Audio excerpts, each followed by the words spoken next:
Hello there, my name is Redjoy, and surprise, I'm connecting my real world job as a history teacher with my hobby of being a really bad gamer.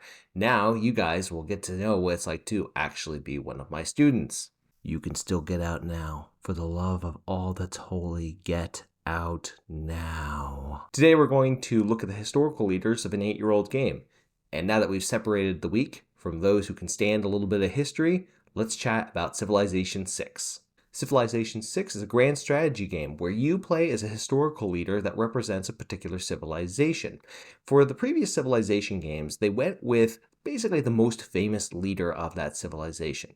For Civilization 6, they had a specific methodology. They aimed to choose leaders that represented that civilization at its highest point, or a leader that was the most representative of that civilization's values. And today, that's going to be the standard for this tier list. How well does that particular choice of leader represent that civilization at its best point, or the leader that represents civilization as a whole?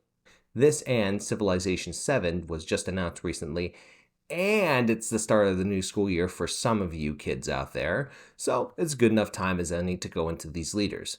We'll see if Sid Meier takes any of my advice on the upcoming leaders coming in 2025. You can see the tiers here going from being the perfect choice to being a terrible choice. And since the developers made choices that were mostly connected to history, it's not going to be normally distributed. In fact, it's probably going to be pretty top heavy. But that's a good thing. It means that the creators of Civilization 6 did their job. But before we start, a bunch of caveats. First and foremost, there's no connection to the gameplay of these civilizations in this analysis, whether the civilization has certain advantages or a leader has certain advantages in the game. There's not going to be any of that. It's just based off of the historical choice of that particular leader. Second caveat is that I'm an American. I've studied and I've taught about a lot of these leaders, a lot of these civilizations.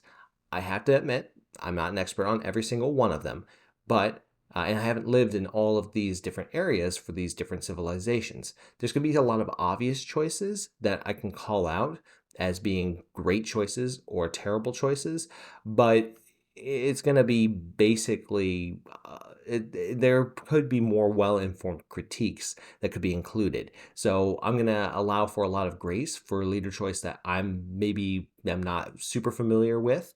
If you think I should have placed somebody in acceptable or great and they should have been higher, then awesome. Leave a comment, give me an education in that leader. I'm always open for it. For the third caveat, along with these choices, I occasionally give suggestions for other alternative choices for leaders that I think would have been an excellent or perfect choice for that civilization. Some of the civilizations have a lot more records to go on than others do. So other civilizations can have leaders that I'm not thinking of. So again, leave a comment below if you think that there's a better choice for that particular civilization. For some leaders, I take down a couple of additional factors, such as if the leader was culturally from that civilization that they're going to represent, or did they come in and take over from another part of that civilization or a neighbor of that civilization. If the leader had actual power, or if they were just a figurehead, which, by the way, is not always a bad thing. If the leader was semi-mythical, or mystical and not necessarily a real historical figure. If the leader was a failed leader and the civilization didn't do very well, or if the civilization did really well under them, but then pooped the bed right afterwards. So right after that leader left or died, then that's another thing that could indicate that it's not a great choice. There's certainly a lot of exceptions to these factors, but they're general guidelines that I'm going into. And finally, for some of the more recent leaders, such as our leaders in the 20th century, I'm going to give a grade, but I am going to try to present alternatives that represent different ideologies or different successes at different times. That way, there's more of an understanding that we're looking at history and not modern day policy. So we're going to go in the alphabetical order of the different civilizations, and we're going to start with my hometown of America.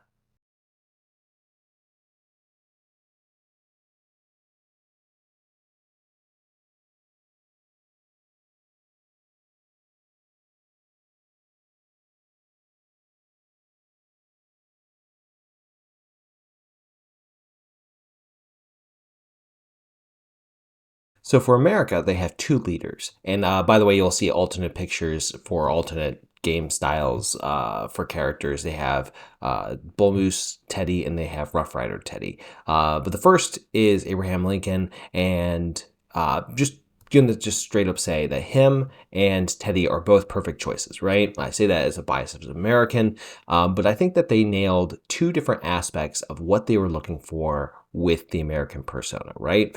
For Lincoln, you're capturing the idea of fighting for its ideals, right? We fight for principles of liberty and justice for all.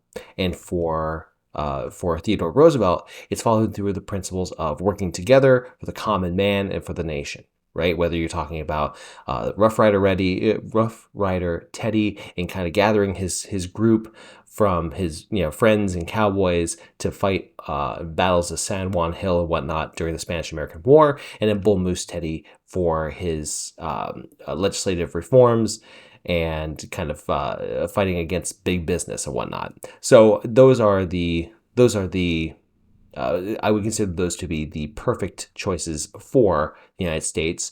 I don't think George Washington would be good for this criteria. I think fantastic American, great president. But I think he wasn't president during America at its kind of prime point. I would say another interesting choice that I could see as a kind of perfect choice would be actually Dwight D. Eisenhower. I think Dwight D. Eisenhower would be a good choice to see America as kind of its zenith, and also kind of combining those positive elements of what we see in our leaders for their representation.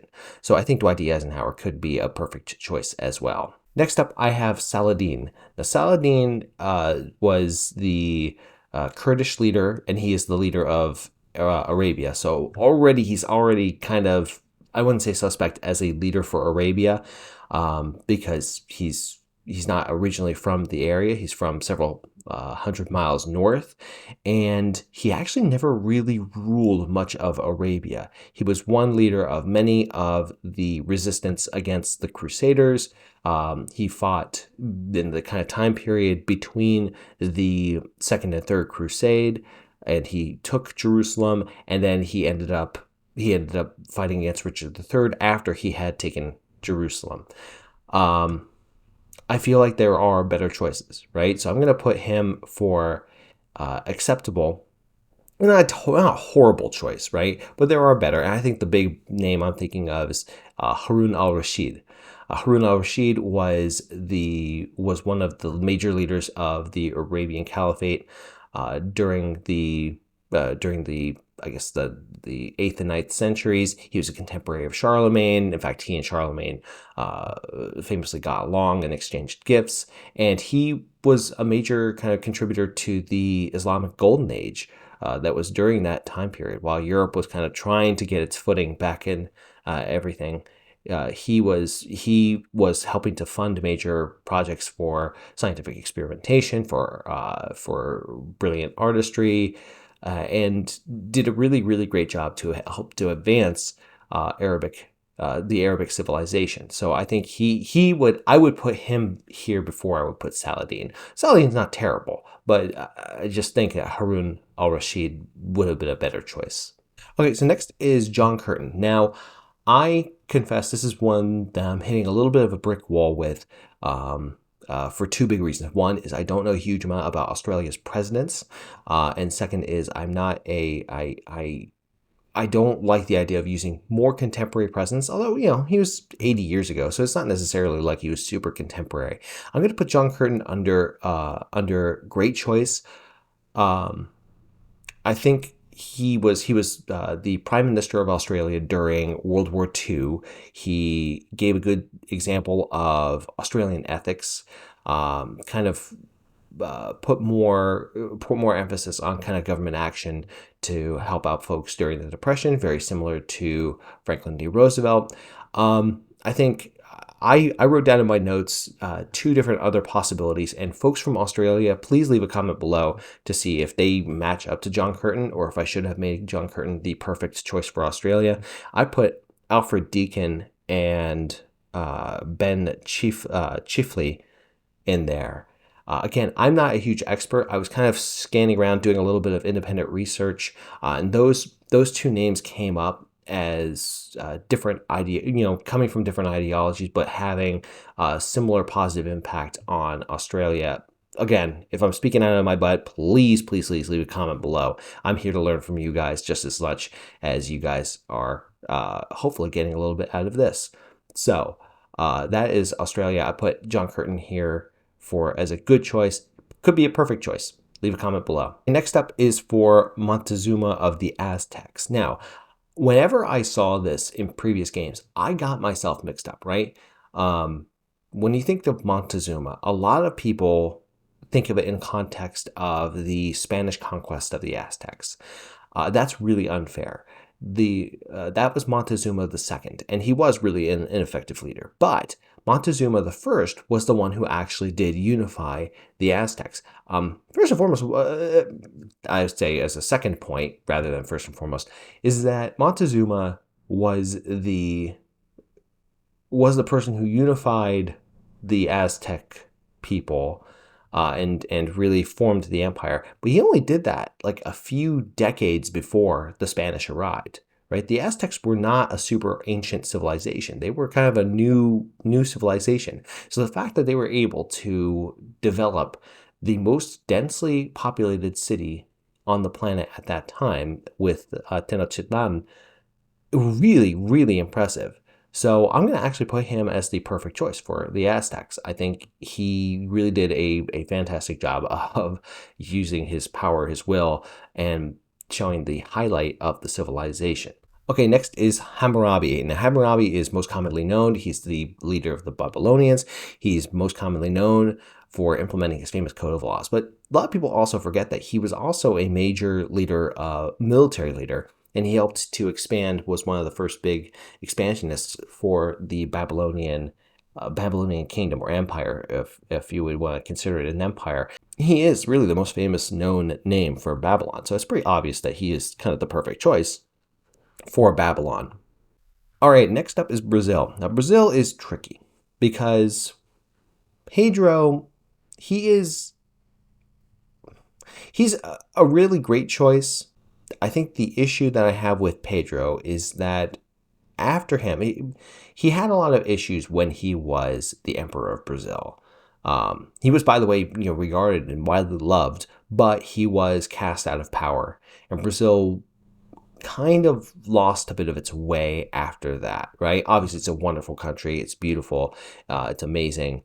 The people there are awesome, but their government has not been so great, and its leaders haven't been so great. So I was originally going to put this as a good choice, but I'm really leaning now towards putting it as a perfect choice, despite being cast off, despite basically being forced into exile and basically saying, I don't want to fight back for my throne, even though he was wildly popular. So I'm reluctantly putting him as the perfect choice for Brazil.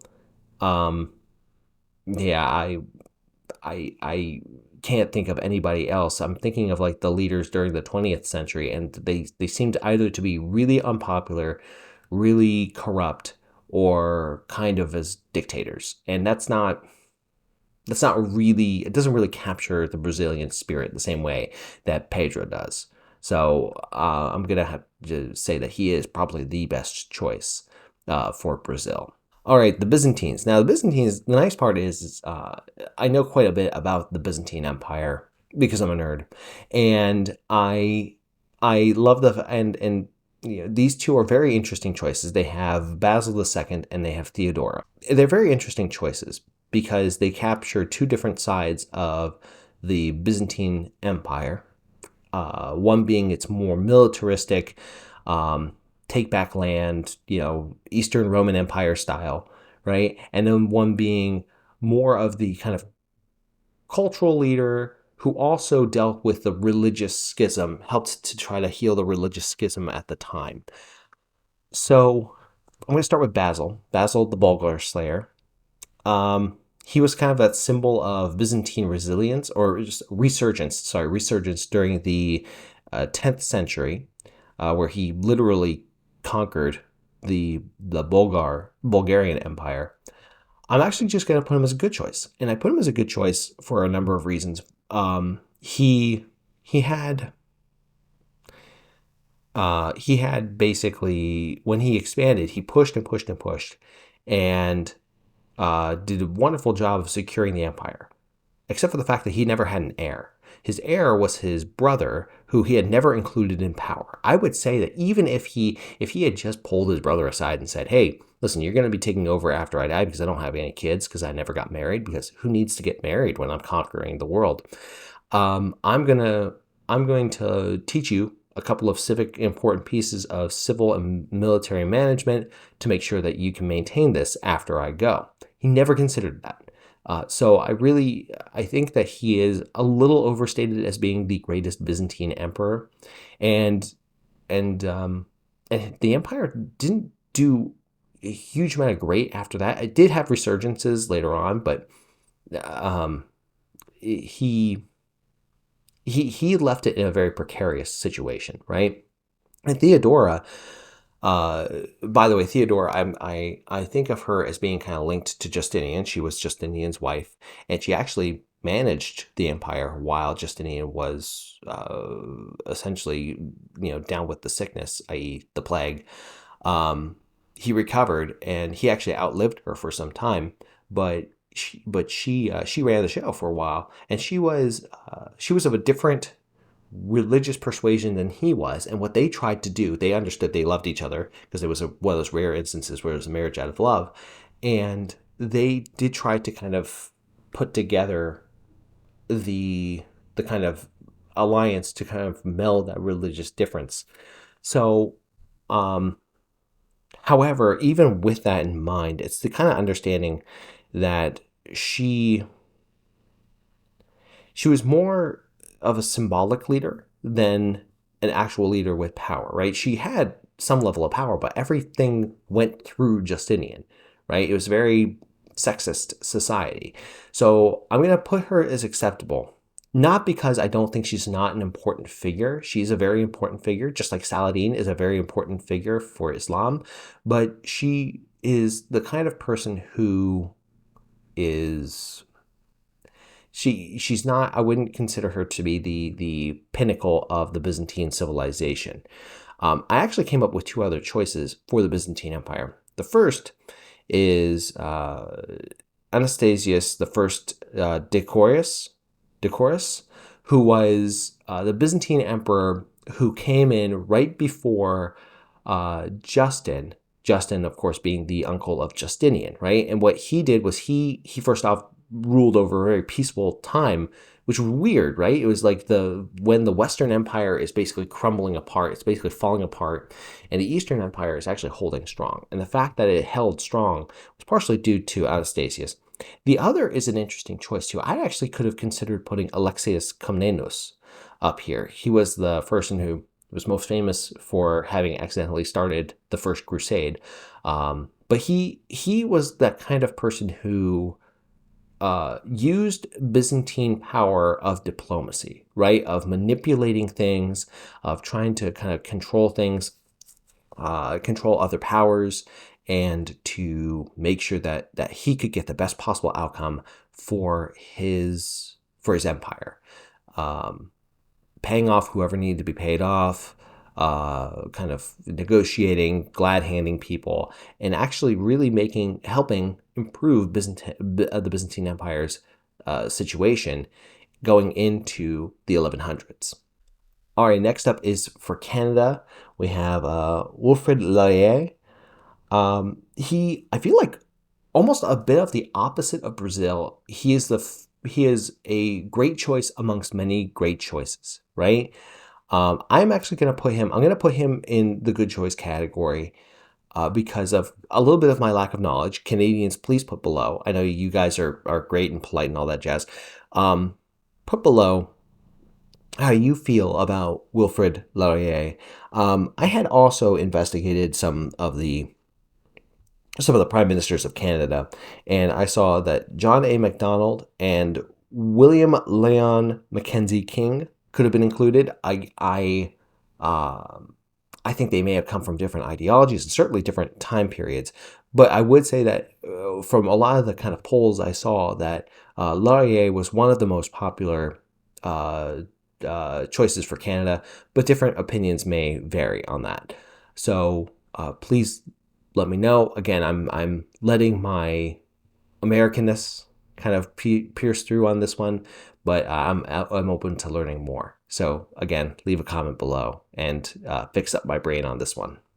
All right, next up are the leaders of China, and it looks like there's 5 of them here, but there's actually only 4, which makes sense. I mean, considering you've had a civilization for 4,000 years, more than 4,000 years, you're going to have a ton of leaders come out, right? And these are different dynasties that come in. So you can almost think of them as like different kingdoms, but carrying on the same cultural tradition, i.e. the same civilization. So, but they do vary widely as far as their choices go. So the first I see Qin Shi Huangdi or Qin Shi Huang. He has 2 versions here. I put him under great choice or good choice. I put him under good choice because he unified China. He started the process of the Great Wall, which, by the way, when we look at the Great Wall, right, that was mostly most of what you see today is kind of the stone ramparts and the very thick towers, right? That was a Ming creation. That came more than 1,000 years, more than 1,500 years after he had died. So he developed that. He also created the Terracotta Army. He did all those things. However, he also was a cruel despot who basically went around and killed people he didn't agree with. And to try to live forever, he drank concoctions, including mercury, because it's a shiny liquid. Why wouldn't you drink shiny liquid, right? Well, you don't drink shiny liquid because shiny liquid would kill you. And he died at the age of 49 as a blind person who had serious mental problems. So I put him under a good choice. I think there are better options that they could have gone with. One of those options was not the next person. Wu Zetian was kind of the woman in power with Tang Dynasty. She was also a cruel despot, right? And she crawled her way to the height of power. She's actually going to be my first terrible choice. You look at like what the other leaders are bringing, right? We have 2 more that we're going to look at. And they represented kind of the China at different points, at its highest points, much better than she did. I think a very impressive person, but also kind of a terrible person too, right? She's impressive in the same way that like Joseph Stalin is impressive, right? In the fact that you can admire the fact that she did what it took to get that power. But really, would she belong? Would Joseph Stalin belong on this list? I don't think he would. And I don't think that really she belongs on this list either. So I have serious reservations about having her on this list. And that's why I consider her to be the first terrible choice for China.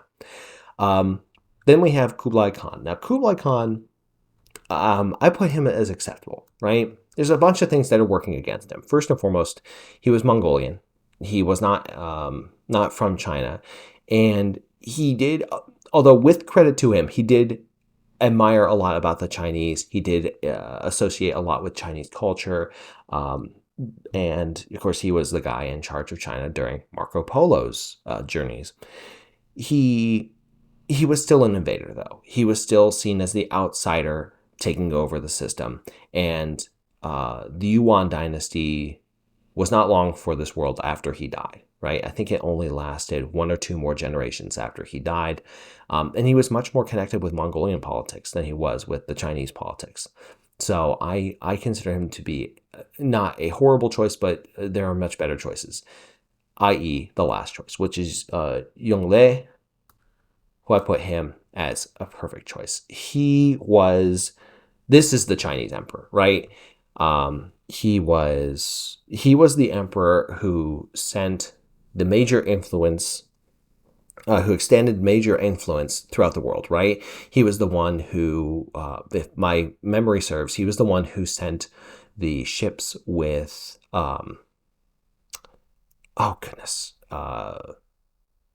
he was the one who sent the ships overseas to kind of show the treasure fleets and to kind of show off, Chinese power, Chinese authority, and the explorer. Someone needs to leave that in the comment because I am so embarrassed right now. I can't think of the name.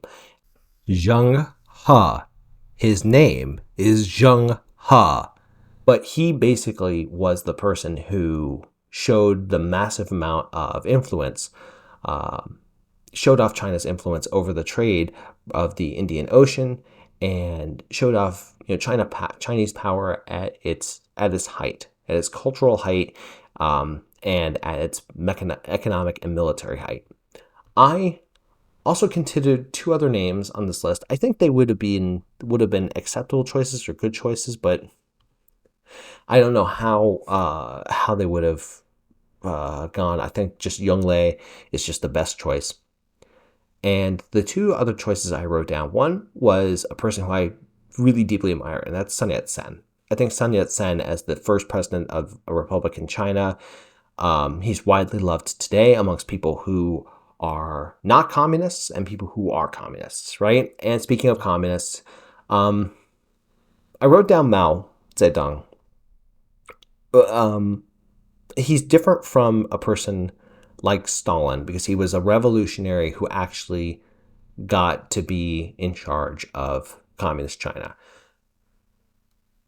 A horrible human being, killed some 40 million people, right?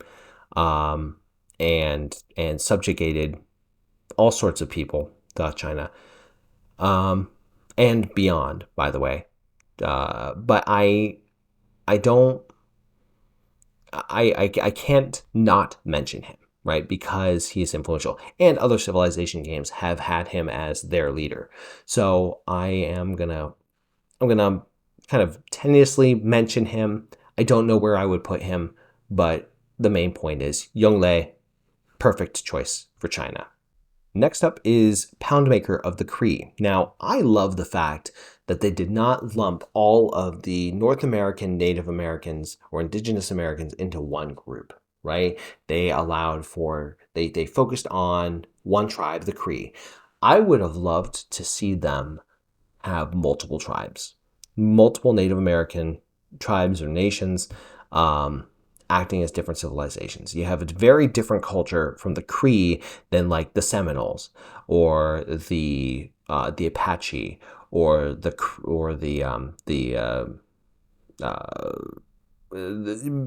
you have a lot of different cultures that are like kind of, if you think about it, like we don't have one civilization that represents all of Europe, right?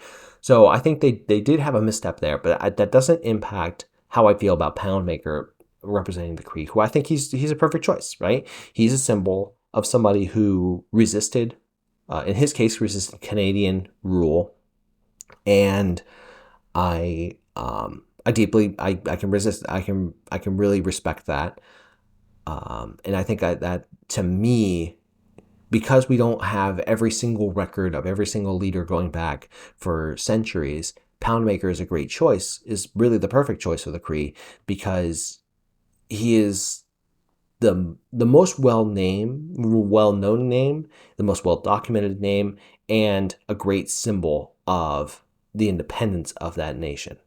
Next is for the Netherlands, or the Dutch, and it's Wilhelmina. And I feel like Wilhelmina is fine, but I do think that the Dutch have like this plethora of leaders that they could pull from. I was originally going to put her acceptable, but I think she is a good choice. I think that she is a constitutional monarch, but she is a badass, right? She was there during World War II, and she, from exile, encouraged the resistance of the Dutch people, and they resisted in their own way.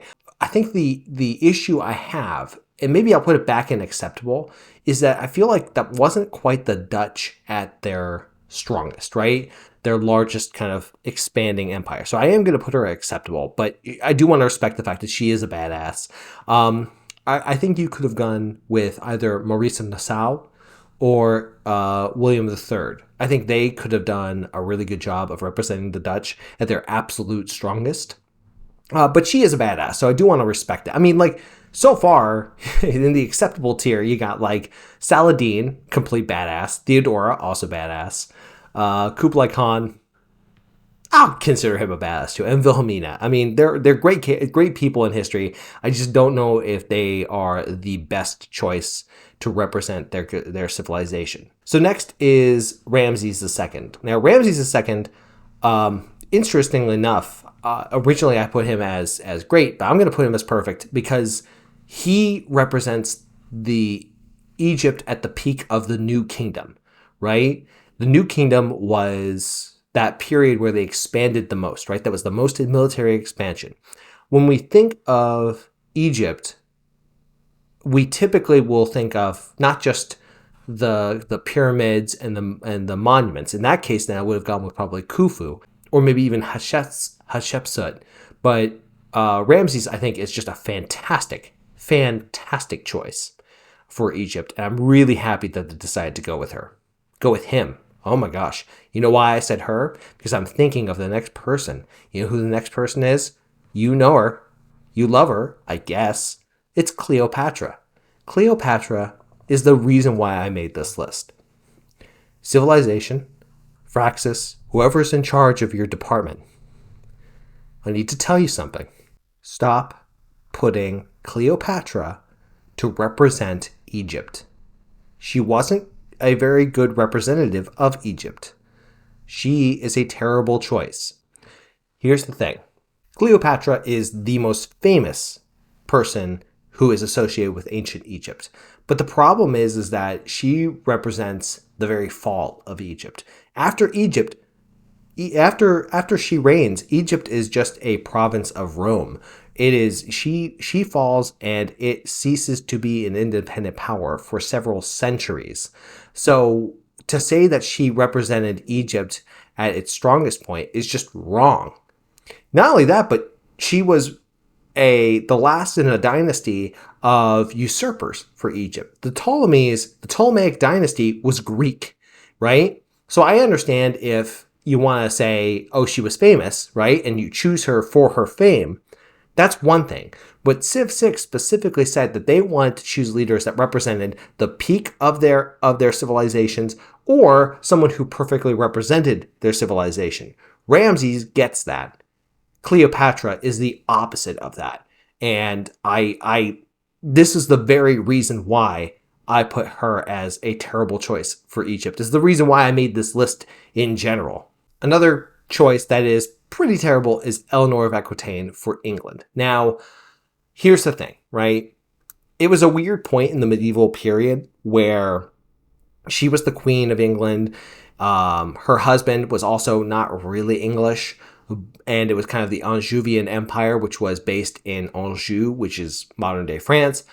So I understand that she was an influential figure, but she came from a dynasty of people who didn't actually really like England all that much. They saw England as the backwater. In fact, her son, Richard the Lionheart, was basically willing to sell London to the highest bidder so he could go off and fight against Saladin. Good for him and good for England, I guess. But she's not representative of that. In fact, I think her husband, Henry II, would be a good choice for being a leader to represent England at the High Middle Ages point.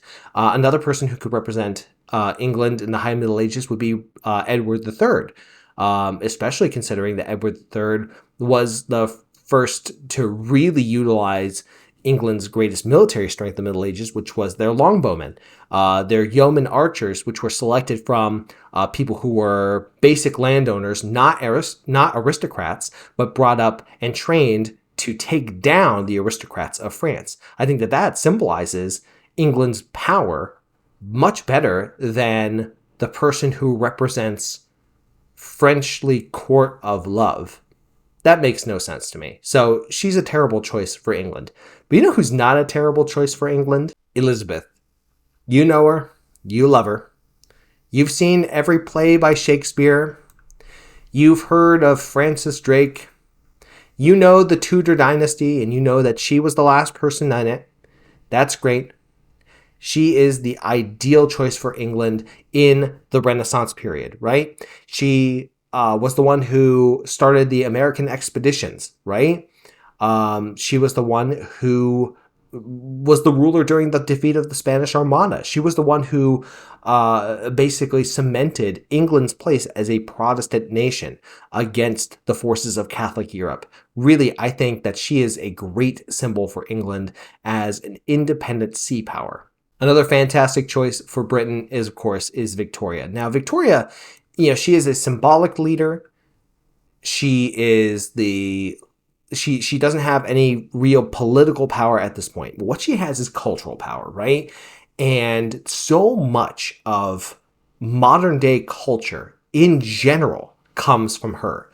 Did your wife wear a white dress at her wedding? Guess what? That was started by Elizabeth. Does she like diamonds? Guess what? Started by Elizabeth. Okay?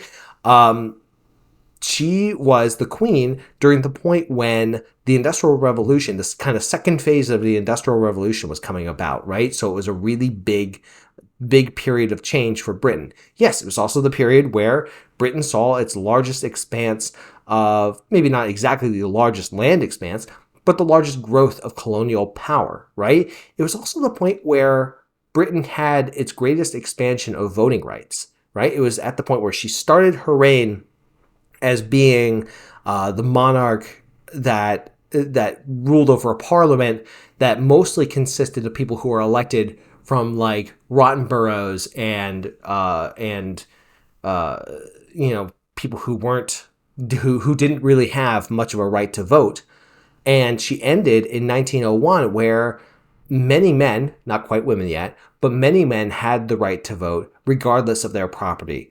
So she had that massive expansion of voter rights, which led to the democratization of England. So really, I have to give her. I mean, she's a perfect choice for representing British liberty, not just the aristocracy, and of course her impact on the culture of the modern day world is really set by her. So really just a fantastic choice for Great Britain. And next we get to Ethiopia, which is led by Menelik II. And yet again, he is a perfect choice, right? Haile Selassie, I think, could have been a good choice too, but I think there's a little bit of controversy regarding him and how he left power. Also considering that he tried to hold on to power even through like big periods of change during the 1960s and 70s. So I think that is it's a little bit questionable whether he should be it. But Menelik II was the person who, first off, he unified Ethiopia. Ethiopia wasn't as unified of an empire as it could have been to face off against the Italian invaders, right? And we joke about, oh, the Italians, oh, they're so goofy. Like, they were kind of an intimidating threat for Ethiopia, except for the fact that Menelik II actually busted his butt to get modern day contemporary weaponry to face off against the Italians and to beat them, to slap them silly, to make sure that Ethiopia remained one of the few independent kingdoms in Africa. So just huge kudos to him. He represents kind of fighting against the man, fighting against colonial authorities, and I got to give my props to him. Perfect choice for Ethiopia. Next, we get to France. And France, boy, did they get shafted in this, right? They have Eleanor of Aquitaine, who, not only was an option for ruling over England, but is also an option for ruling over France. And I put her as acceptable for France, which is weird, right? Considering that she had even less power ruling over France, but she at least kind of epitomized the culture of the troubadour nature. She ruled over Aquitaine and had kind of that French culture, but still not a great choice, right? But a little bit better than the other choice, and that would be Catherine de Medici. I mean, really, she is reason number 2 why I had to make this list, right? So many different French leaders could have been on here, right? She was not even the ruler of France during its absolute strongest point, right? There are so many other points where France was strong. I remember in the early aughts, we made fun of the French for being these weak pansies, but oh my gosh, if you look at French history, that could not have been further from the truth, right? Goodness gracious. Let me go ahead and list off the names I got on here for names you could have gone with. You could have gone with Clovis of the Franks, right? You could have gone with Charlemagne, who made France as the main center of the Holy Roman Empire, the first iteration of it. You could have gone with Philip II Augustus, that kind of contemporary of Richard the Lionheart, who showed off his power against his little brother and ended up winning a grand amount of power for the French crown, right? You could have gone with Louis the 14th, not Louis the 16th, Louis the 14th, right? The Sun King, that the absolute king who built the Palace of Versailles, right? You could have gone with Napoleon. You could have gone with Charles de Gaulle. But you went with Catherine de Medici. I would love to know a reason why. Leave a comment below. I'm dying to read it. So next is Gaul, and it is led by Ambiorix. So Ambiorix is a odd choice, right? First off, it's one of those civilizations that has a lot of different tribal groups to it and a lot of different kind of groups within it.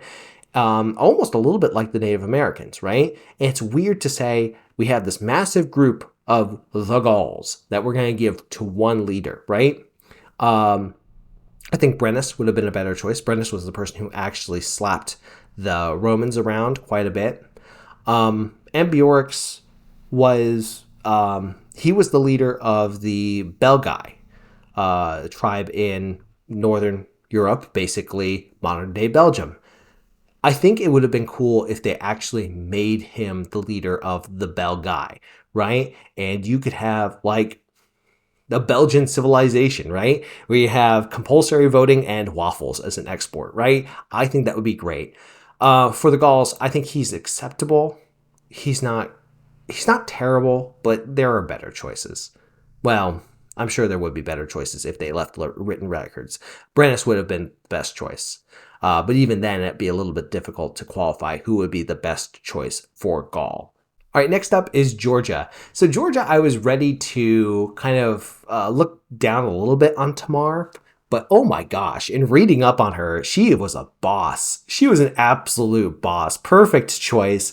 She first off, she in a time when it was kind of an odd thing to do to divorce your husband, she divorced her Russian husband, her Russian prince husband, kicked him out of Georgia, then went around and slapped down both the Seljuk Turks and the Byzantines when they came knocking, right? She perfectly represents Georgian independence. A fantastic choice. Amazing lady. And just great choice. Now, I have heard, and I'm getting a little bit into game mechanics, that she is kind of terrible in the game, and which is kind of a shame. Like, I don't know if you're putting out, you're probably not at this point because it's an 8-year-old game, but like, hopefully they put a patch to make her leadership abilities a little bit better. But like, as far as historical choices go, way to go. Good job. So next up is Germany. Now, like France, Germany actually has a lot of good leaders.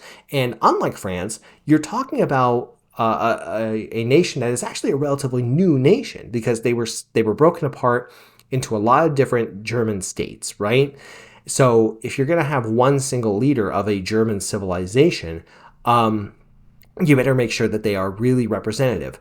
I think Frederick Barbarossa is actually a good choice. He's a good choice, right? He's not, he I think doesn't really capture everything that I think the German civilization is. I think a perfect choice would actually be Frederick of Prussia, Frederick the Great. I think he would be a perfect choice because he was so cultured and also a military madman. I mean, the dude was able to, well, okay, he didn't actually win everything, but he did a decent job as being a great general and also a great cultural figure, right? Frederick Barbarossa is a good choice. Lots of stuff has been written about his great red beard, and lots of great stuff has been written about him having to go back and forth, back to Italy, then back to Germany, Italy, then Germany, and then died on his way to the Third Crusade. Okay, listen, maybe not a stellar record, okay, but he does capture that element of being the emperor of the Holy Roman Empire and therefore a great German leader. However, let's talk about Ludwig. Oh, Ludwig. You silly little man. Ludwig is, well, like, he was basically a king of Bavaria, which I actually really love Bavaria. I think it's wonderful. But he was known primarily for his mental instability, which is really quite sad, right? He wasn't really fit to be king. And he ended up spending a massive amount of money on this kind of romantic nature of building these grand fairy tale castles and spending Bavaria's money on all of these, fanciful palaces that were born out of a storybook, right? I think they wanted to have a cultural leader in there. Again, Frederick the Great. You know what? And here's another person, right? Another Frederick the second Hohenstaufen, right? Who was Holy Roman Emperor after Frederick the First. I think he was he was 2 generations after Barbarossa.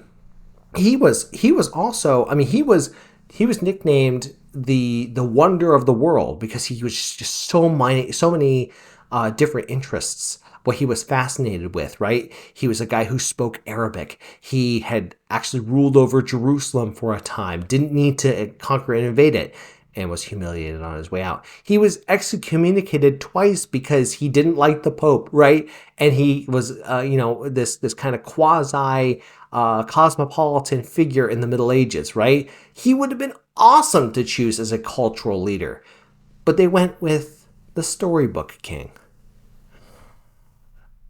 Not very wise. Maybe they didn't go with Frederick II Hohenstaufen because it was too close to Frederick I Hohenstaufen. I can understand that. But I mean, Frederick the Great, that's low-hanging fruit. They should have just gone with that. So next is the leader of a nation that was incredibly short-lived, but really is kind of a civilization that's comprised of many nations. And that is Simon Bolivar of Gran Colombia. I think having him as the leader of that civilization group is good. However, there are reasons why those states separated. They separated because they saw themselves as distinct from one another.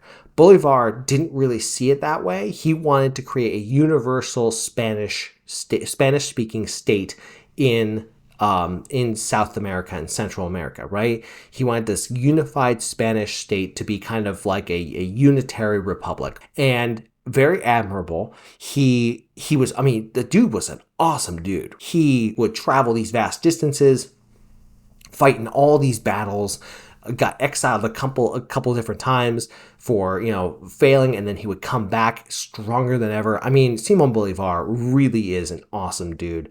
His project broke apart after he ended his rule, which is a shame because it was really more that had to do with the politics than the actual situation, which I think was very similar for like Pedro II, right? Pedro II was great. He was very popular, but it was really just the politics of his day that led him to have to leave, which is quite sad. So Simon Bolivar, good choice. I don't really have a great choice for that because the civilization has had so many different leaders that have come in. Some of them, I'm sure, have been really great, but some of them not so much. But you can't really call it the zenith of the Gran Colombian point of civilization because I feel like so many different nations have risen and fallen since Simon Bolivar that it's really hard to find a zenith there. So he's a good choice because it's really complicated. Okay, next we get to Greece. Greece is very interesting because they have two different kind of formats of their civilization. Greece is tricky because they have, every single city state is ruled in a different way with almost like a different culture. So really what we're breaking apart is we're breaking apart the Spartan leader versus the Athenian leader. So there's really no perfect choice for Greece universally, because Greek civilization had a couple of key things that kept it all together, but none of which would be really relevant for a game like Civilization. So first is Gorgo. She represents kind of that Spartan element. You could also put Leonidas, you could put Solon, Leonidas particularly for Sparta, Solon for Athens, which we'll talk about in a little bit. Gorgo was the wife of Leonidas. She's known a lot more for her quotes than she is for the actual political power that she held. She was very much a behind-the-scenes leader, a little bit like Wutsitsan and like Theodora. I think she definitely is far better than Wutsitsan, but just not quite at that level that I would expect of a Spartan leader. I think she's an acceptable choice. I wish they may have gone with Leonidas because he is so representative of the Spartan culture, right? Come back with your shield or on it. That was a quote of hers, and it works for her, but Leonidas actually did walk that walk. He actually did die, right? So I think she's fine, but not a great choice. Next is Pericles. Pericles represents kind of that Athenian side of the Greek culture, the democracy, the citizen engagement. I think he's a better choice than Gorgo is. Better choice for representing the Athenian side versus representing the Spartan side. I do think, though, that you can't really have a universal choice because not every Greek state was really into democracy and citizen engagement, right? Sparta, for example, had two kings. They had, which was a dual monarchy, and then they had a council of elders that was ruled over a slave society, right? So I think Pericles is fine. He's a good choice, but you're never going to have a perfect choice of Greek civilization, and I think that's fine, right? Not all of these have to be great, phenomenal choices. I'd like them to be, but not all of them are going to be. So, good choice, Pericles for the Athenian side of Greek democracy. All right, next up is for Hungary. And by the way, full disclosure, a lot of the next few leaders are going to be either great choices or perfect choices. Because, we got Matthias Corvinus, perfect choice. He's this unique military leader that came out of came to rule Hungary or be a major military leader in Hungary. He was not in the dynastic line of leaders, but he came to become a major leader, and basically pushed out the invaders and made sure that Hungary would eventually establish itself as an independent empire, independent culture regardless. It combined with others, like there was Austro-Hungarian Empire and things like that. But like Hungary itself retained its unique culture in the later Middle Ages and then into the 18th and 19th century, even though politically they may have been joined with others. And that started with Matthias Corvinus, and really just fantastic choice for the Raven King. Next up is Pachacuti for the Inca. And he was the guy who unified the Inca Empire. He extremely impressive, especially considering the geography of the Andes, right? And he also was considering that the Andes, the Inca Empire, normal empires go from east to, I guess for your angle, east to west, right? They go this way, right? His empire went this way, and that's very difficult. Because you're dealing with so many different climates, you're dealing with inevitably with different cultures of people, and he was able to do it. He was able to establish this massive empire, and he did so from his little sector of the Andes Mountains, and became the Inca, the emperor, Very, very impressive guy, and really helped to establish a very unique civilization that we know about today, even after they were conquered by the Spanish and ruled over for hundreds of years. Okay, next up, we got two leaders from India. We got Chandragupta and Gandhi. Chandragupta and Gandhi are both going to go in the great category because they both represent, kind of like America, they both represent different sides of Indian culture. I think the difference between them and the presidents of the United States is the fact that they were there was no universal zenith of Indian civilization, and there was no one Indian civilization, right? You're talking about, Chandragupta was the leader during the Gupta dynasty. He was kind of that military civil leader of India. He actually had political power and founded his empire and built up its infrastructure. So really a very impressive guy who ruled over a different type of India than Gandhi did. Gandhi, who, by the way, I don't think he ever held political power. Gandhi never really held it. He held more spiritual power. He motivated the people. I'm sure if he were a younger man by the time they gained independence, he could have been elected as a major leader of India. But he represents kind of that spiritual side that connects in with the place that helped to found so many different religions, right? And he wanted to kind of establish India as being a modern Hindi state that also allowed for others to live within it. So two different sides of a civilization that I don't want to say it has an identity crisis, but like you're talking about an area of the world where you had many different civilizations from the Indus River Valley, the Vedic states, the Aryans, the Gupta Empire, the Mauryan Empire, everything that came in, and then the British came in, and then it finally established itself as an independent nation. But even that independent nation has so many different civilizations to it. So I am a little hesitant to say there is one Indian civilization when really there's many different Indian civilizations, and they kind of had to lump them together. Okay, next up from Indonesia is Gijara. Gijara I also put as great. A good choice. I don't think she's a bad choice.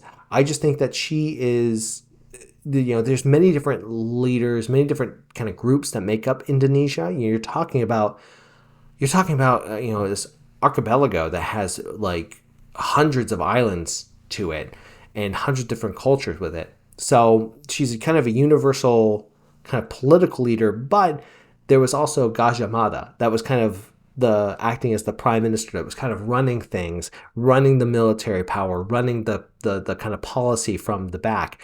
And Gijara was certainly not bad, but she was kind of the person who was like the face of the civilization, which was really only her kind of group within the civilization. So this one was tricky. So I put her as good choice. Not necessarily his perfect choice, but you gotta figure out who would be the perfect choice. If you have an idea who would be the perfect choice, leave a comment below. Okay, next up is Japan. Japan has had many leaders. First off, Hojo Tokumune. Hojo Tokumune, I like him as a choice. I think he, first off, he was the one who was responsible for facing off against the Mongol invasions. A very good choice. Also kind of acted as a spiritual leader as well as a military leader, right? So I can really admire that. But I feel like he was odd in the fact that he ruled over Japan and did a great job in kind of deflecting against that Mongol invasion. But when you think of Japan, you think of the samurai, you think of daimyo fighting against each other and then it being unified. And that's what Tokugawa represents, right? When I originally heard that they were going to be, introducing Japan, as they always do with civilization games, because Japan is just such a unique civilization and they've had an impact on our culture and they absolutely should be in every single one of these games. I thought it would naturally be Tokugawa, but they went with the first gentleman, and that's fine. But I really do think that Tokugawa really does represent the unification element. He cemented it for 200 years, and is so much so, much to Japan's detriment later on, instilled that Japan would be able to be a peaceful freeze frame of itself from like the 1600s to the 1800s. That takes a kind of political will from beyond the grave. And so that's very, very impressive. And he was able to establish that. So he is the perfect choice. Although I will say that Hojo Tokumine, not a terrible choice. He's, perfectly fine. Happy that if Tokugawa came about, it never came about, and it was just this gentleman, it'd be fine. But really, Tokugawa is the perfect choice. So next up is the Khmer civilization, and Jayavarman.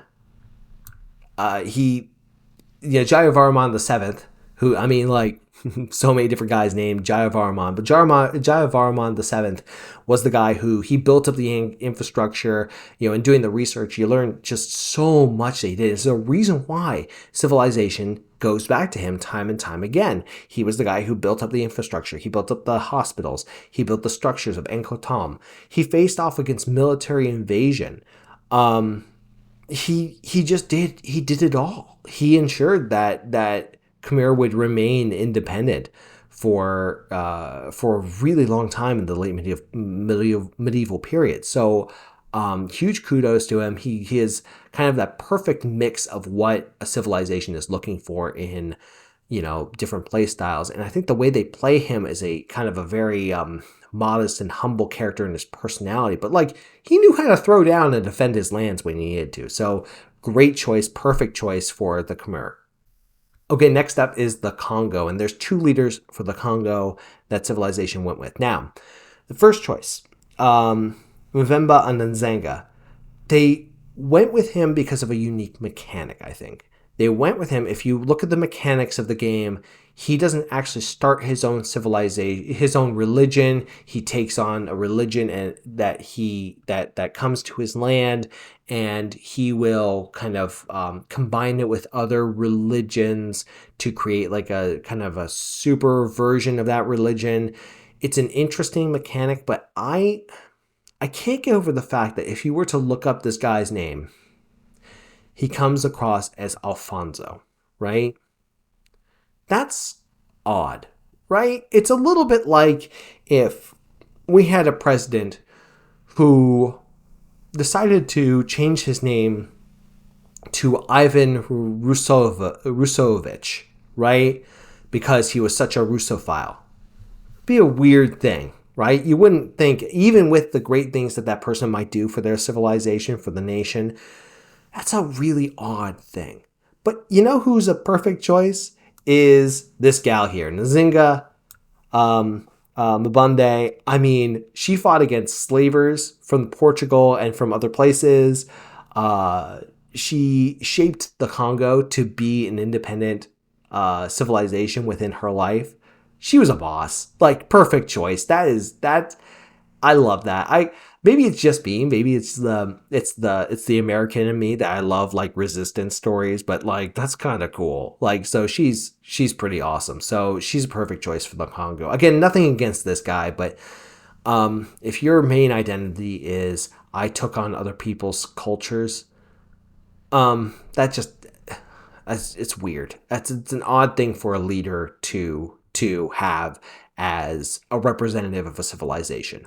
Okay, next up is Korea, and you'll have to forgive me because my Korean pronunciation, like almost all my pronunciation, is not perfect. So, Seondeok and Sejong, I think they're both good. I think Sejong is a little better. I think he's regarded as the kind of the greatest ruler of a unified Korea.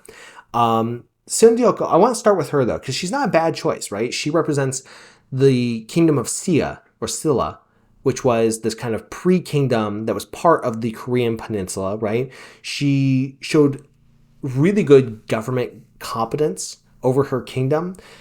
She had full control over the kingdom. She wasn't the figurehead. She had really good insights into what her people needed, and she was also able to like face down these ministers and these nobles that were high on their horses and were like, oh, you can't do it because you're a lady and you got them lady parts and you can't be a real leader. And she said, yeah, come get some. And she slapped those people down. So huge kudos to her. I think she did a really great job as being the kingdom of Silla. But Sejong, I think, is the top choice. He invented a whole new alphabet for the Koreans.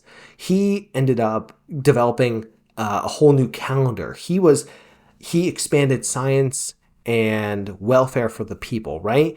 Fought against pirates. I think he did this great job of not just being a phenomenal leader, but also capturing a lot of what Korean culture values, and they value that progress, they value that scientific and cultural advancement. That he has so many clear examples of that. So kudos to him. I think he is the perfect choice. Although Sunduk, not a bad choice. So she was awesome in her own right. But I guess I would say there could only be one, but did cheat with the Americans, and the British. So you know what? I haven't seen anything bad about her. It's my list. Screw you, kids. It's my list. I do what I want. I'll make her the perfect choice. Why not? Next, Alexander. I'm sorry. Philip who? Right? Like, who are the other Alexanders that you could talk about when you come to Macedon? Right? Like, who else are you going to choose? Alexander. Y'all know why. If you don't know why, there's a search bar in Wikipedia. You can look up Alexander the Great. There's a search bar in YouTube's. You can look up Alexander the Great. Go do it.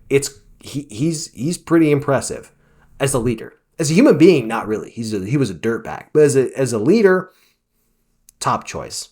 Okay, next up, we're going to look at Mali. So Mali has, they have two leaders from Mali, and I love the fact they have two leaders from Mali because we don't oftentimes talk a lot about Mali, but they do have so much to their civilization that we don't really get to see because we're so focused on one of the people, right? Let's start with Sundiata Keita. I looked at him, right? I saw him as kind of that military side, right? You can't really form an empire without having a couple of strong men at the top, and he represents that. He shows off that military and powerful side of the Mali Empire that made it an empire. But when you think of Mali, come on, you think of the gold and you think of the ivory. Gold and salt, the gold and salt trade, right? You think of Mansa Musa. I mean, he's the boss for a reason, right? He's the guy who is so rich, he destabilized the currency for the Middle East for a generation, right? He just, he was he is still, in fact, I think many economists say he was regarded as the wealthiest person in human history. I don't quite know because that's a really hard thing to measure, but like, if you got economists and historians who are both kind of in that vein, that's going to have a big impact on the way that people see him for representing the Mali civilization. So really perfect choice. He is the ideal choice for the Mali Empire. Next is the Maori civilization, and they have Kupe.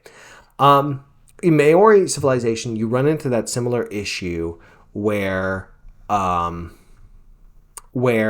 there's multiple different cultures, and you have to pick the leader who you know the most about, which is unfortunate because I'm sure there were lots of leaders that were lost throughout the records of time. I think the good choices are filled with them.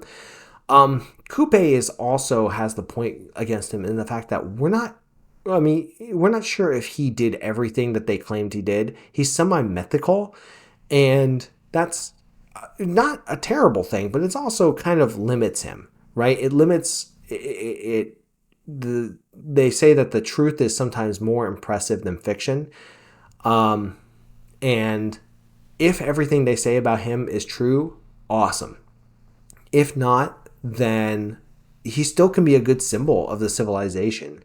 But I think that I think it's tricky because there are, he has to be compared to others in the civilization or in this game that are actually representative of their civilization, right?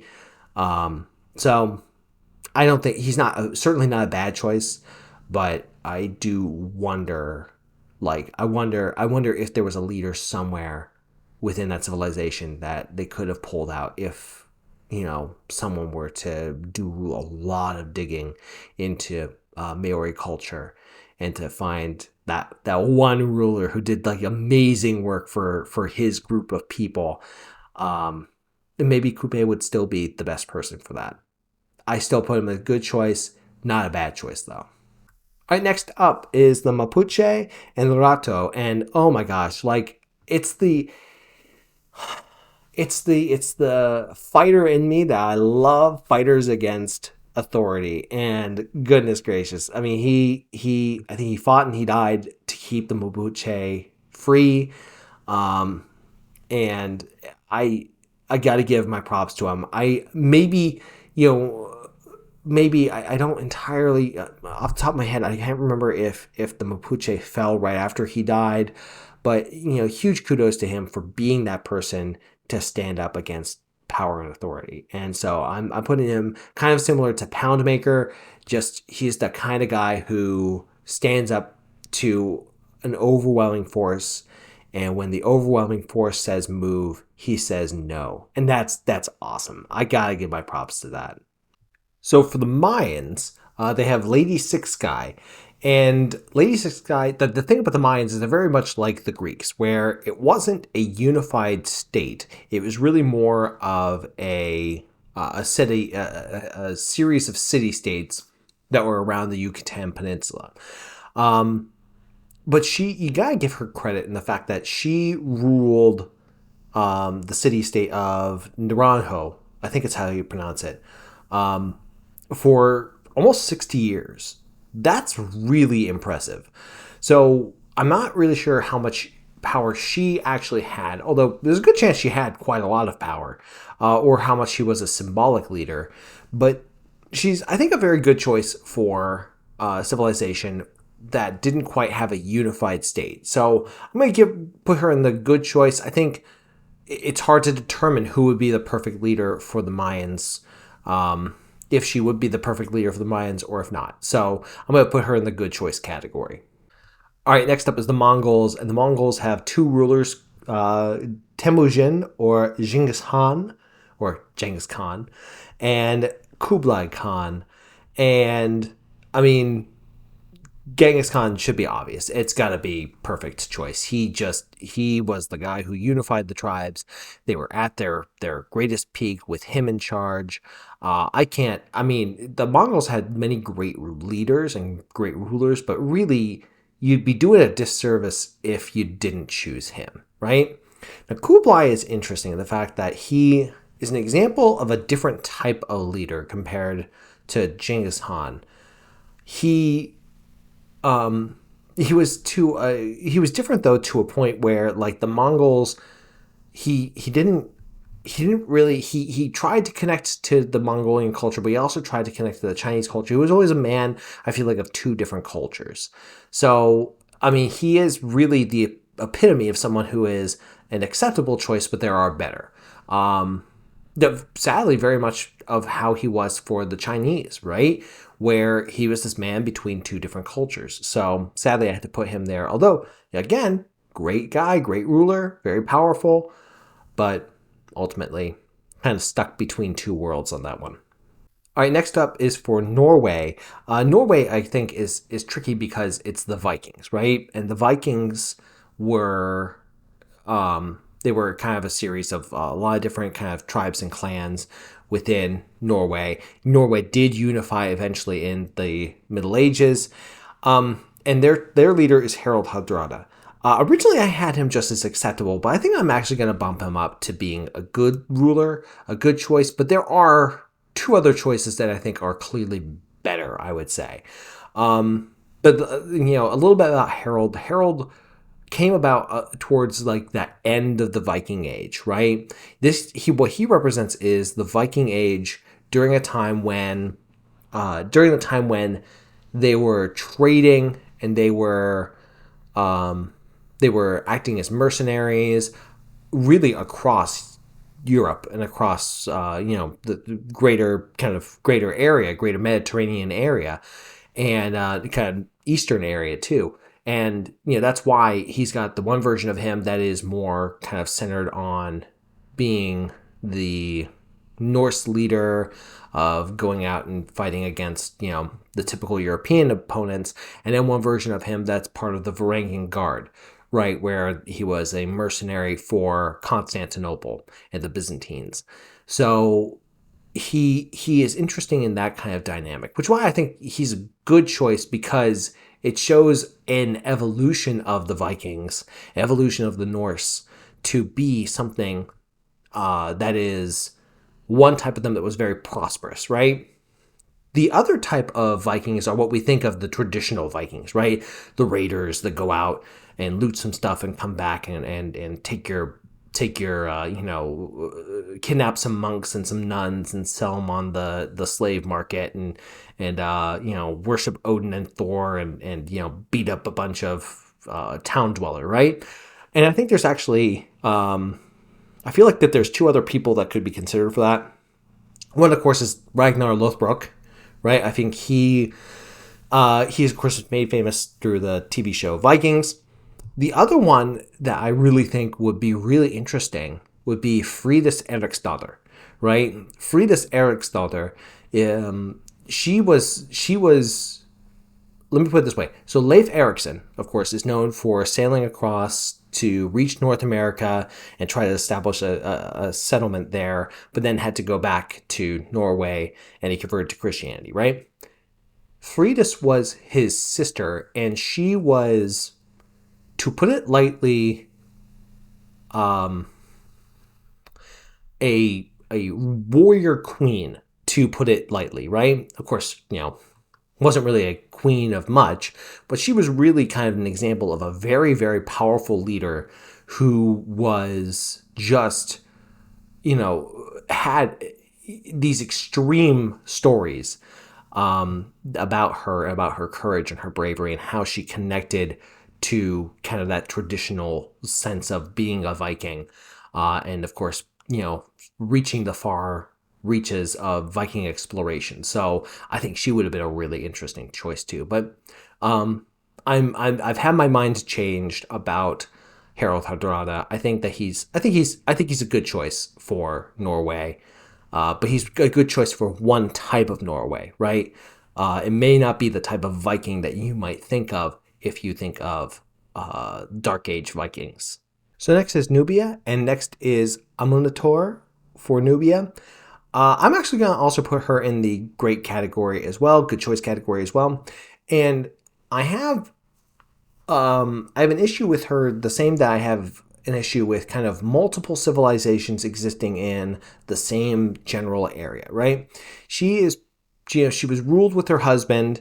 It seemed like they actually did kind of share power legitimately. So unlike like Theodora, who was kind of the power behind the throne and influencer, Amunatore actually kind of co-ruled with her husband. So I have that going for her.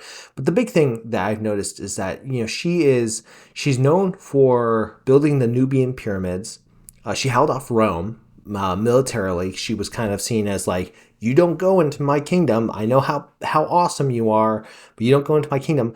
And I think really the big thing that makes her really famous is what archaeologists have said, right? Archaeologists kind of love her because Nubia at this time during her reign left a lot of lot of finds that had her and her husband connected with them. And so if you want to talk about somebody who is given the respect by historians, by archaeologists, she's a very good choice for her kingdom. Now, I would say that Nubia at that time, when she was ruling, was zenith of its power. She was able to, defend against Rome and build lots of artifacts, and she was able to kind of live upon Nubia's success as a civilization.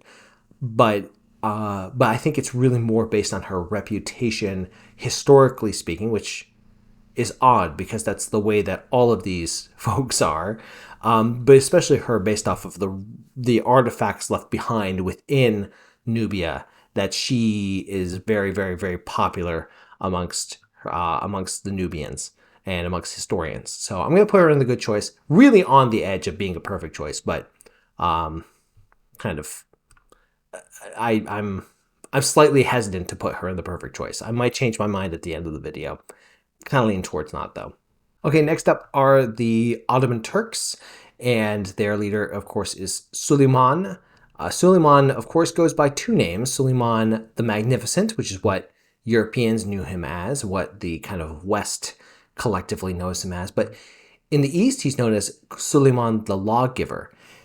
And you gotta give props if the greater of the name is known to your rivals, right? Whereas, your people know you as, oh yes, you're a great ruler, but really we know you as having reformed and changed the laws. And by the way, you also managed to conquer lots of territory, and you managed to be incredibly successful in defending Ottoman lands, the Ottoman Empire. I think one of the very interesting things about Suleiman is he did rule the zenith of his empire. Suleiman's empire did go downhill after he died, but it wasn't an immediate collapse. It was like they were still the major power player. So he set good foundations, but for it to keep going and for it to be a very successful empire, so you can't say that it kind of fell off. Not a perfect ruler by any means. He didn't, reach all of his goals, and he had some family issues, but really just a perfect choice to represent Ottoman Turkey. Any other Ottoman sultan I can think of who could be put up there, I think is just falls short compared to Suleiman. All right, next up is Persia, and there are two leaders for Persia. Now, I want to kind of emphasize the fact that Persia is very interesting, and the fact that, first off, I guess the more politically correct term would be to refer to it as Iran. I'm going to refer to it as Persia because it's referred to Persia in the game, but do recognize that most people that are of that descent prefer Iran. And, they have Cyrus and they have Nader Shah, right? Cyrus is known as Cyrus the Great. He was the one who took the kind of old, small heartland of that territory of Media and the kind of nomadic lifestyle and made it into the empire, right? Expanded it further and conquered the old territories that were held by like the ancient Mesopotamians for thousands of years. So really just a perfect choice. I suppose Darius could be put up here as well if you're talking about that first dynasty of leaders. Then we get to Nader Shah. Now, Nader Shah ruled much later. He ruled almost 2,000 years later, in I think the 1700s. And the thing is that he was part of a Persian empire that was, I don't think was as monumental or as powerful. It wasn't certainly the zenith of its power that the other version of Persia was.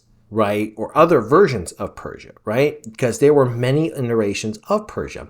And I think one name that could have been an excellent choice would have been Khusro. Khusro was, I hope not to mix up these names, he was the leader of the Sasanian dynasty of Persian Shahs. And he was a contemporary of Justinian, and drove Justinian crazy because he basically he was Bugs Bunny to Justinian's Elmer Fudd, right? He was just the guy who humiliated the Byzantines time and time again. He survived the plague of Justinian, was incredibly successful at ruling his version of the Persian Empire, and could be kind of seen as a version of Persia that was able to also act diplomatically with a wide reach, right? Khusro made alliances with the Goths. He made alliances with other, Germanic tribes in Europe to kind of occupy the Byzantine Empire in the far west, while he was messing with them in the east, right? So, really quite a character who could have been a good example. I don't think Nader Shah did a good job of playing that role of being the master diplomat, like Khusro did. If you disagree with me, please leave a comment down below. I'm open to hearing more about Nader Shah. I just think that they missed a really good opportunity by not putting Nader Shah, not putting Khusro up there. Khusro would be another perfect choice for Persia during that time. Okay, next up is for Phoenicia, and they decided to go with Dido of Carthage, which is strange. I don't know how I feel about them connecting Phoenicia to Carthage when the two of them, they're the same culture, the same, I guess you can technically say they're the same civilization, but it's not quite the same. You're talking about two different peoples. Like Carthage was essentially a colony that made it good from the Phoenicians. I think that Hiram of Phoenicia would have been a better choice because he's actually a ruler of the Phoenician city-states. I don't hate Dido as a choice, but there's just another clear example that could have been picked that they didn't go with.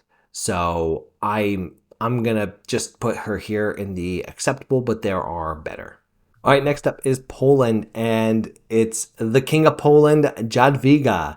Jadwiga, she is fantastic. A great, perfect choice. She, the King of Poland, made an alliance, marriage alliance with Lithuania,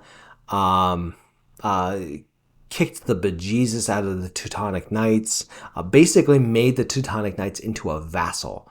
Either that was her or that was one of her descendants afterwards, but basically humiliated them to the point where they couldn't sustain any influence in that area of Central Europe. She established Polish Lithuanian power into the kind of late medieval period, into the 16th and 17th centuries, right? It would go down after that, but gosh, that is just a long reach that she has.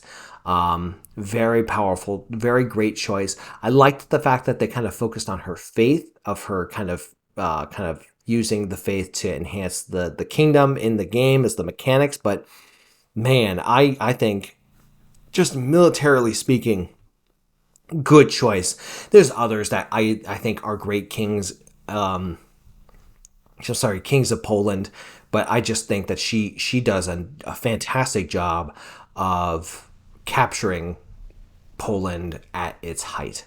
All right, next up is Portugal. And Portugal, they went with João III. And I think it's a little bit weird how they chose the second guy who did the Portuguese exploration rather than the guy who actually kicked it off and actually was known for it, right? I think João II could have also made a good choice there as well. Portugal, I just feel like there are better choices. I think you wanted to get somebody who was an actual explorer, who not an actual explorer, but somebody who really pushed forward the exploration. I know that he wasn't actually king, but Prince Henry the Navigator, he is the big name that really did start off everything, right? So even though he was never the, king of Portugal, he was always second fiddle, ever the bridesmaid, never the bride. He did allow for exploration to occur, and he engaged in military conquests to ensure that those would be successful. Granted, he did that alongside of his king and the other princes in line. So a lot of different things that Henry the Navigator did, and I don't know. I just think that João III is not as impressive as other Portuguese rulers have been. All right, next up is the Roman Empire. Now, the Roman Empire has two leaders. One was a DLC leader, and one was a leader from the start. And Julius Caesar, I am gonna get crap for this. I think he was a terrible choice. I think if you want to talk about the Roman Empire at its zenith, you don't pick it at the point where it's tearing itself apart with civil war, it's establishing a dictatorial state, an imperial dictatorial state, just to make sure it can survive.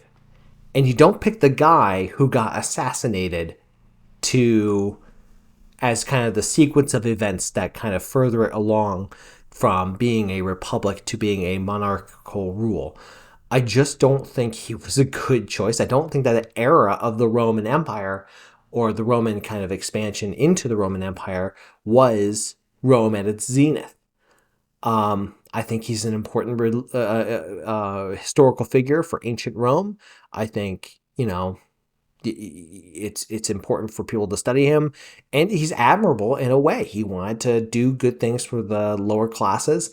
And he wanted to kind of make Rome a stronger place, a better place for all of its citizens. Just not the good choice for leader if you're talking about the zenith of civilization. You want to talk about that, you get with the Optimus Princeps, you get with Trajan, right? Trajan was the emperor who ruled at one of the highest points of its life, right? He was the second of the 5 good emperors. I kind of argue there were only 4, but that's just me. And he was the last emperor to expand it, right? He fought an incredibly hard-fought fight to expand it, right? The Dacians were no pushover, and not only that, he beat the Parthians. He slapped the Parthians back into well beyond Mesopotamia. So he was the guy who expanded it to its furthest point, right? Not only that, but yes, his heir had to kind of conciliate. I'm going to get that word. Consolidate. That's the right word. Consolidate the territory, and to make sure that the expansion wasn't overreaching. That being said, the empire was still in a really good spot 50 years after Trajan died. It took a couple of screw ups from the emperor who was the fifth of the good emperors, that I don't think was actually that great. Not a bad guy, just not amazing. But Trajan just he something else too is, I think Trajan, compared to Caesar, Trajan left Rome much stronger than when he took it. Caesar left it a little bit in chaos, and it took Augustus really fixing it. But even with Augustus, it wasn't at its zenith, right? It got under its zenith with Trajan. Another interesting choice, I'm reluctant to suggest it, but I think Vespasian could be an interesting choice as well. I always like Vespasian as a historical character. He just seems to be one of those guys who's just like, the folksy emperor, to use kind of a modern 2024 claim, kind of just, if you catch my drift. And interesting cat who became Roman emperor. But no, Trajan, Optimus Princeps for the win. All right, next up is Russia. Now, Russia is not known for its cuddly leaders, if we know anything. But if you're going to pick a leader who was the zenith, there's two options you go with, and one of them is clearly Peter. The other option you go with is Catherine. I don't want to see comments saying about how Ivan Grozny, Ivan the Terrible, was this, reformer and strong man who expanded Russian rule, right? Don't want to hear that in the okay. You can put it in the comments, make an argument. It's good for the algorithm, but like he wasn't the same caliber that Peter the Great was. Peter the Great took Russia by its scraggly long beard, dragged it into the modern era, and then gave it a haircut, right? And then Catherine put a little bit of perfume on it and gave it a book. Right, that was how Russia grew into the 21st century, before Nicholas II kicked it back, and then the Soviets did what they did. So Russia's had some rough times, and probably will in the future. So the point of the matter is that Peter the Great is given the title of Peter the Great because he really was great. He really had a vision for Russia that was beyond just, I want power for the Russian throne, and I'm going to ensure that I get what is mine. He was like, I understand that what I'm going to do is going to be really harsh for the people, but their grandchildren are going to thank me for this. And he was right. He was absolutely right. So, Peter the Great, you earned your spot as the perfect choice. All right, next up is Scotland. And Scotland's leader is Robert the Bruce. Robert the Bruce, there's not much as far as the leadership goes that's really well known unless you want to get your hands dirty. Robert the Bruce is probably going to be your best choice.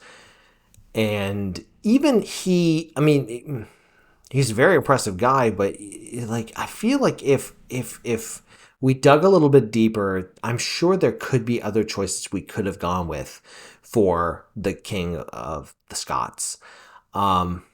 Maybe even earlier on in Scotland's history, maybe even with those very early settlers who came originally from Ireland, the Scotty tribe, into Ireland, took it over from the Picts and settled it on their own. And I really do think that maybe there might be someone back there that could be considered. Maybe the Scottish kings that resisted the Normans when they came in. But there's just not enough that's known about them, right? This could have been an interesting teaching moment and kind of a learning moment for everybody involved, the players and the designers. But I think Robert the Bruce is fine. I think he's a good choice. Not amazing or earth-shattering, but a good choice nonetheless. All right, next up is Scythia and Tomyris of Scythia. I think the interesting thing about Scythia has, of course, that same problem where you have a lot of different kind of subcultures and clans within the large territory. It was not a unified state the same way that, for example, Persia was. But you know what she did do? She killed Cyrus the Great. And what they say is that you take a shot at the king, you better not miss. Well, she didn't miss. I still, though, think that there's just so much that we don't know about the Scythian rulers at that time.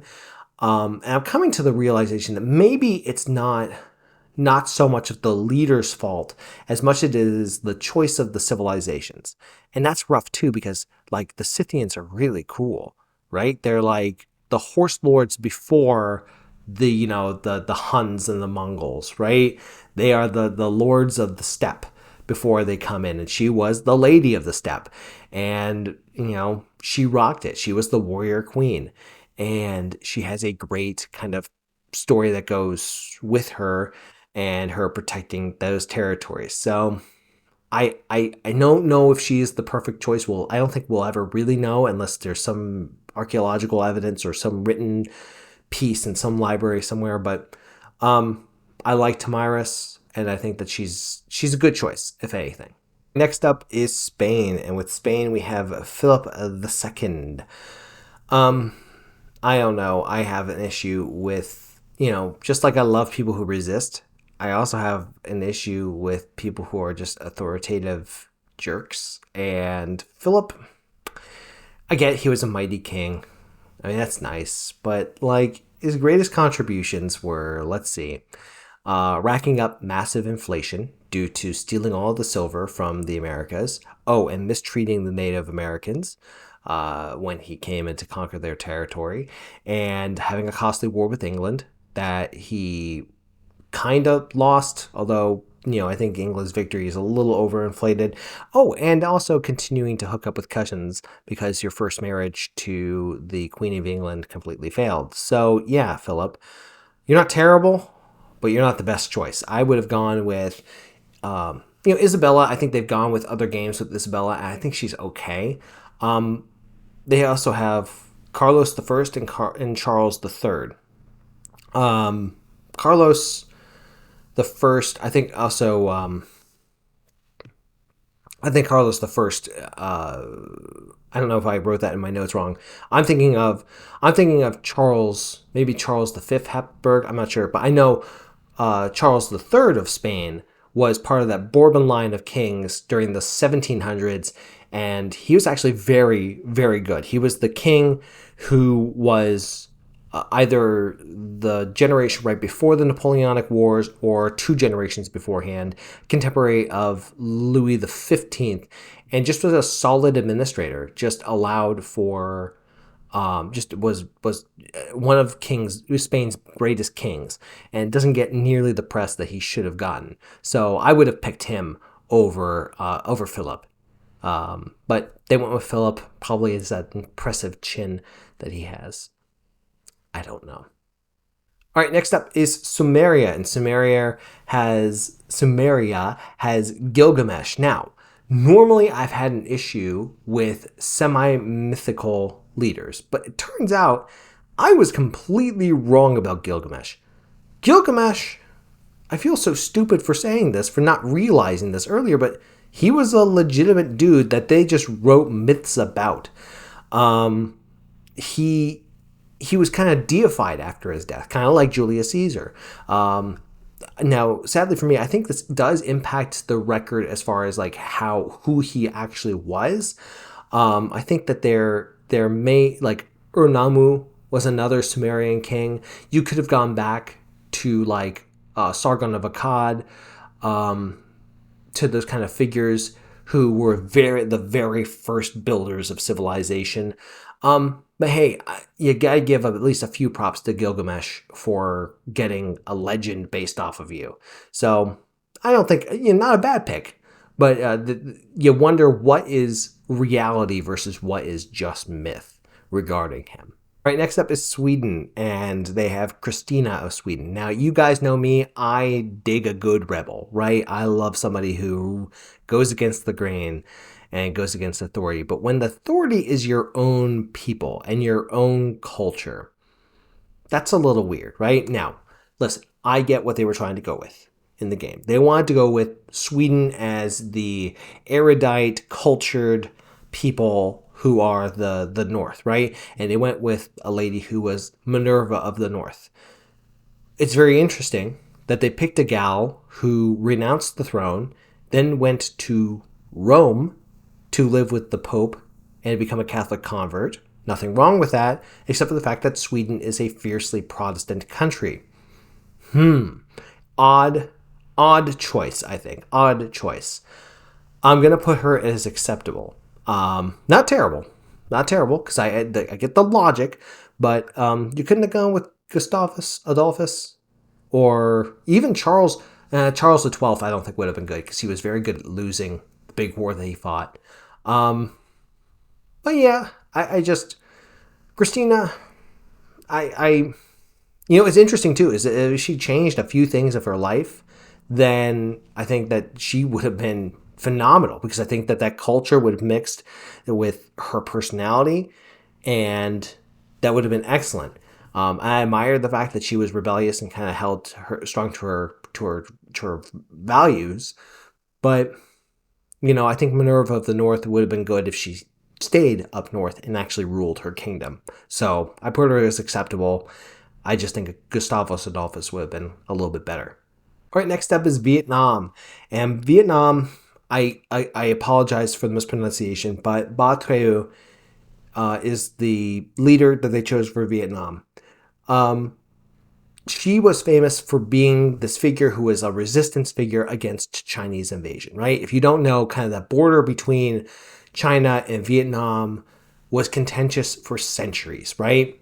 I mean, lots of people have tried to invade Vietnam, including us, and nobody's done a really great job of it. And it's because the Vietnamese know how to defend their territory, and they are excellent at fighting back. So I get the spirit of why they chose her.